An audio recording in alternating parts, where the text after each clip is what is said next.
Hi everyone, in this video I am going to provide a comprehensive review over the University of California, San Diego, aka my alma mater, UCSD. For those of you who don't know, my name is Hadel-Lynn and I actually graduated from UCSD with a bachelor's in earth sciences back in the class of 2020.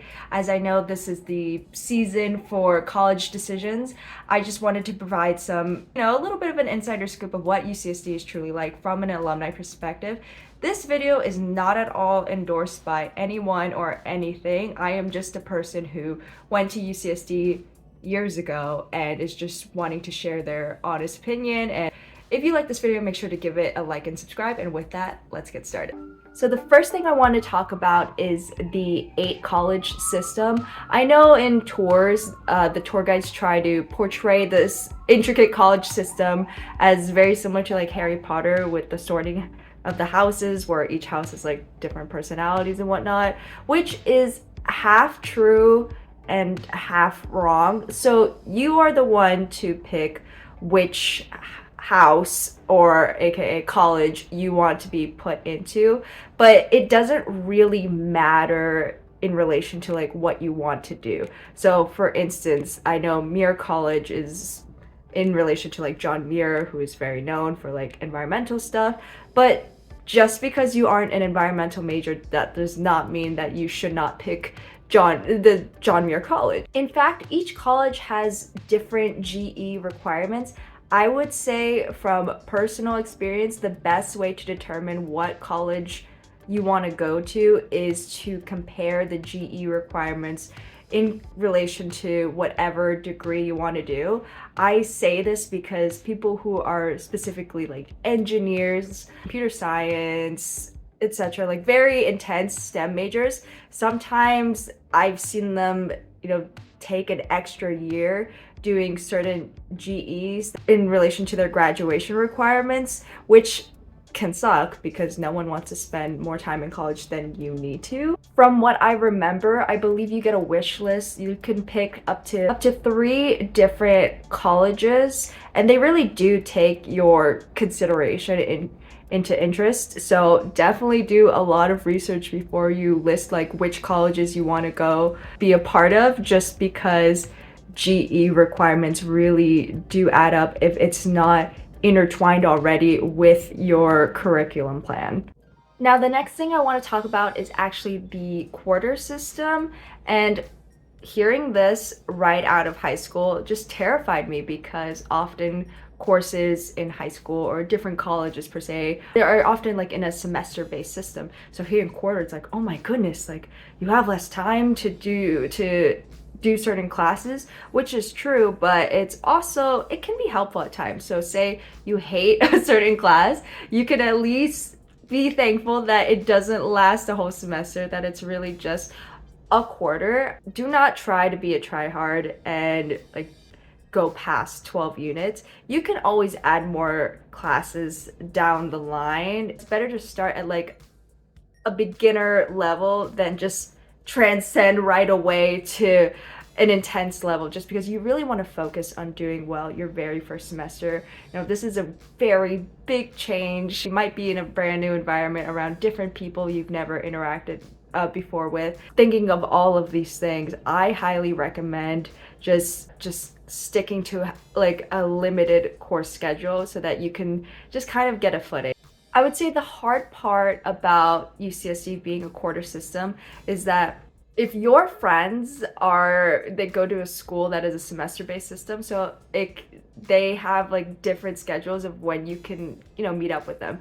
While I was stressing about midterms and finals, like so often, they were a lot more relaxed, more chill about certain things because they didn't have to think that it's coming right away. They still had more time. While UCSD students were just like, we have to study, we have to do all of these things because it's coming up closer than you think, and it can be a bit overwhelming, but I feel like after a while you kind of get into the groove of things. Now let's talk about the social scene at UCSD.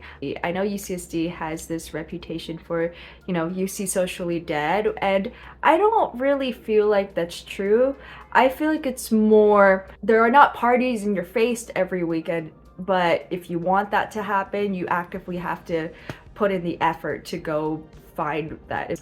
UCSD provides a very real insight of what life is like after college, because after college, making friends is really hard. And so with UCSD, I feel like if you want to be social, you just have to put in the effort to do so. UCSD doesn't really have like a Greek row, but they do have like fraternities and sororities if you are interested in Greek life. So there's hundreds of student orgs at UCSD. There is no way you can't find something that does not pique your interest at all. And if magically there is something that does not pique your interest, you can at least create your own organization.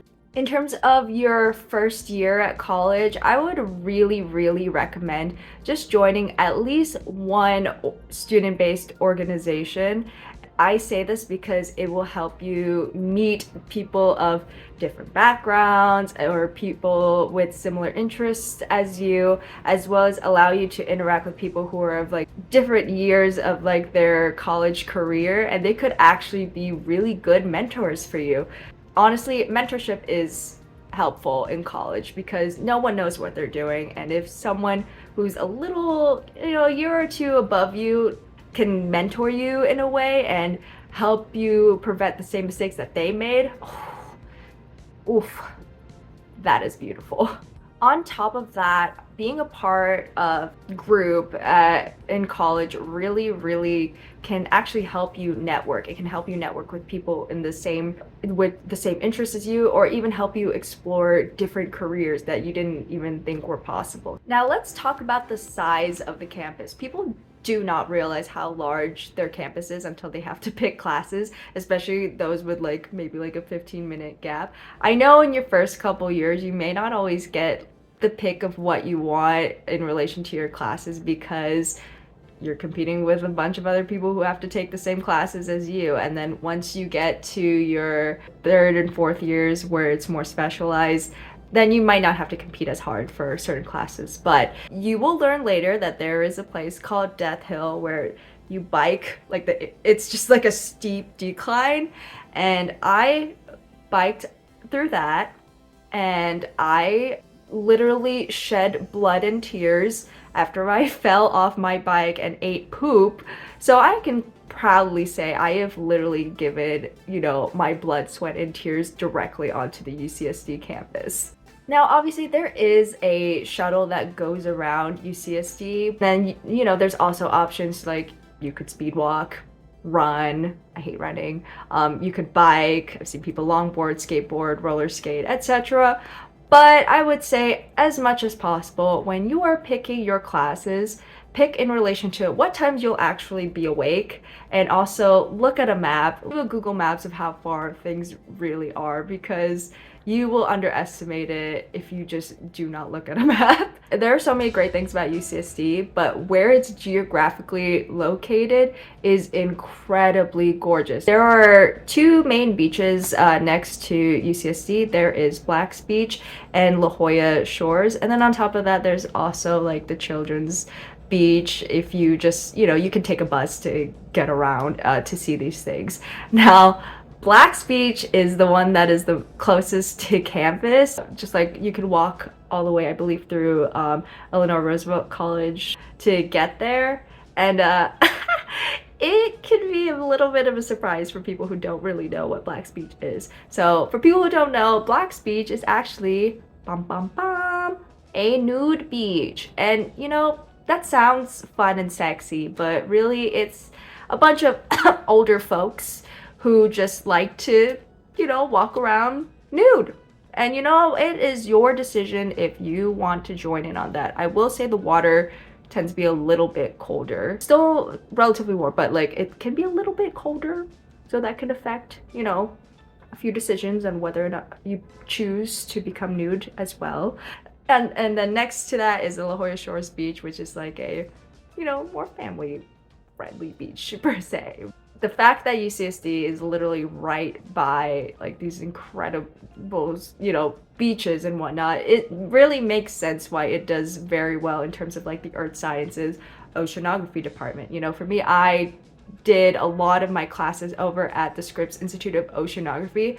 I could just look out the classroom window and just enjoy the view. Now, I did well considering I graduated, but that's a bit of a plus. I would highly recommend go down to the Scripps Institute oceanography area. There's also like the Birch Aquarium, and I think students, they either get in for free or get a discount. I forgot which one, but you can just like enjoy the nice view. And how many people can say that they can study while on the beach? Now, did I study on the beach? No, I'm horrible at studying at the beach, but there were people who did it, and if you want to do that, you can certainly do that. One of the most picturesque parts about UCSD is actually its library. The Geisel Library has multiple floors, and with each floor, you're supposed to shut up and just be more quiet. The top floor is when you are the most quiet, and I could not handle studying there at all.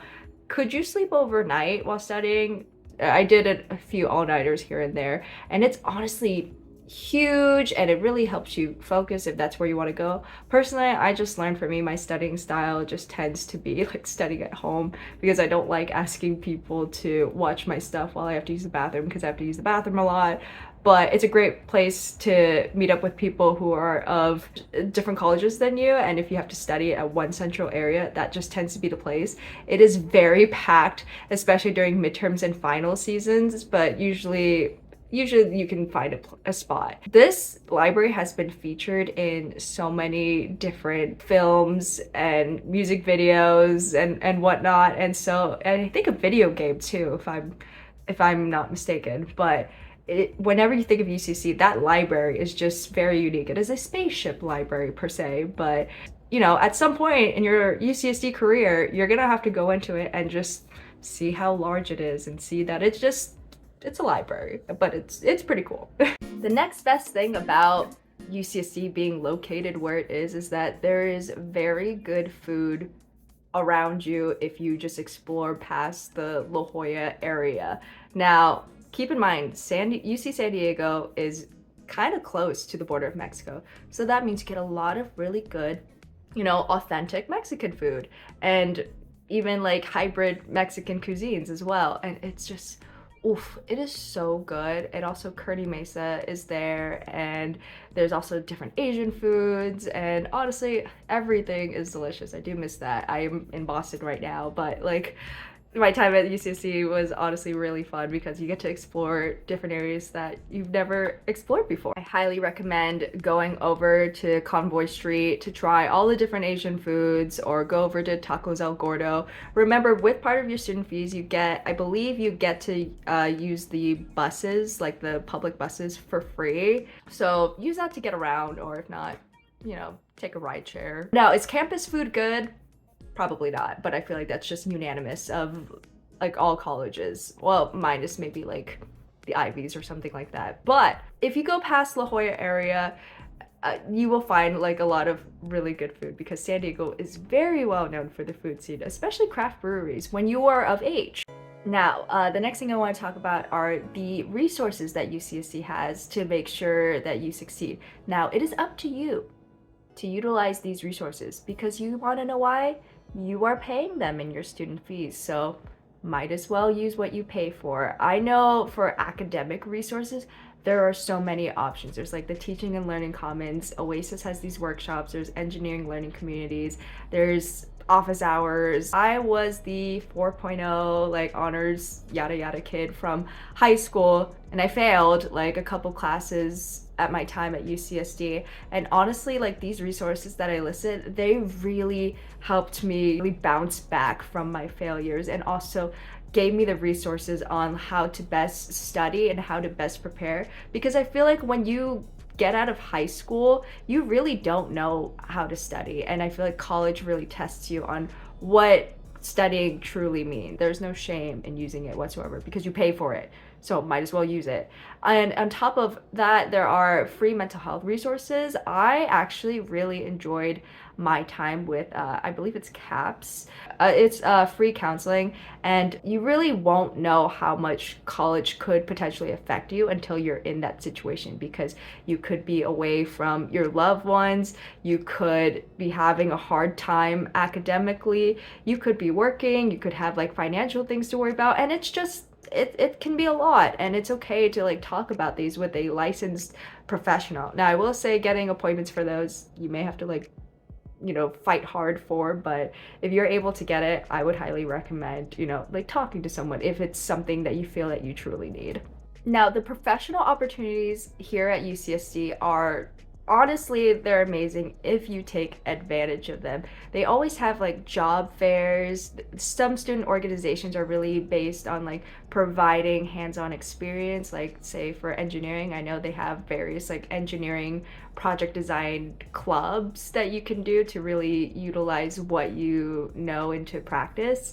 There's also the Career Resource Center and just so many other resources. I, for one, am someone who worked part-time through pretty much like throughout the majority of college, and I feel like it was both a combination of me pushing myself as well as UCSD helping to give me a little bit of a leg up to be where I am now. And we'll probably make another video of like what I actually do now and what I'm doing next. The last thing I want to talk about is how many people go to UCSD. The amount of people who go to UCSD, it's pretty much like its own town, own city, because UCSD, they also have graduate schools, they have a medical school, they have the oceanography department, they, I think, are opening like a few more things here and there on top of that, and people from all over the world all want to go to this school because it has such a great reputation. It is, it is very good. There's just so many people. I know right now, especially like with incoming freshmen, finding on-campus housing can be a tad bit difficult, and also finding off-campus housing can be a tad bit difficult as well. In terms of finding housing, if you're not gonna choose the on-campus one, I would highly recommend, calling places now, honestly, and then working with your budget from there. There is now the trolley that goes like directly into UCSD. So if you need to look into off-campus options, you can look onto places the stations that go to UCSD as well. San Diego is unfortunately a kind of a pricey place because people just don't want to leave. I am one of the few who left, but I left because of a job. But overall, like, that is the situation. Now, I think this is everything, but I probably forgot a few things here and there. I hope this video was incredibly helpful for those of you who are interested in either taking a look at UCSD or even attending UCSD. If you like this video, again, make sure to give it a like and subscribe. If you have any questions or concerns, make sure to leave it below in the comments. And with that, I wish you all a very good night.